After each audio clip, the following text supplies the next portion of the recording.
Pedagog коллективка деген һәм аны скаут деген бөтен укучылар ішінде яхшы белешмәс булсын. Автор төзүче Илдус Диндаров кулында яңа гына табадан төшкән китап, монысы икенче тома. Беренчесен музейга 2013 елда Нурлат җиренең күренекле кешеләре китабы басылып чыккач ук тапшырган. Китап белешмә тарихи әһәмияткә ия. Биредә күренекле шәхесләр турында мәгълүмат бирелсә, аларның эшчәнлеге аша районыбызның үткәне яктыртыла.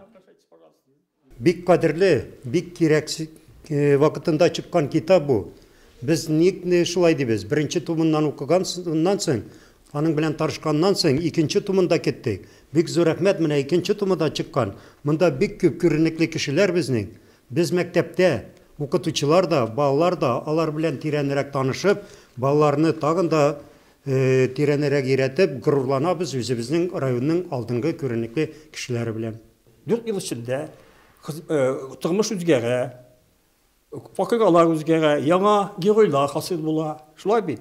Менә шуның өчен һәм аннан соң инде без менә бу эзләргә башлагач, җинтекләп бар итешкәч, яңа кешеләр табылды. Яңа кирмичә калган. Китап беренчесе кебек үк саллы, биредә Нурлат районы үстерүгә үзеннән зур өлеш кертүче 600-га якын якташыбыз турында мәгълүмат тупланган. Алар арасында мәгариф өлкәсендә сәламәтлек саклау тармагында эшләүчеләр, нефтчеләр һәм башка күп төрле һөнәр ияләре бар.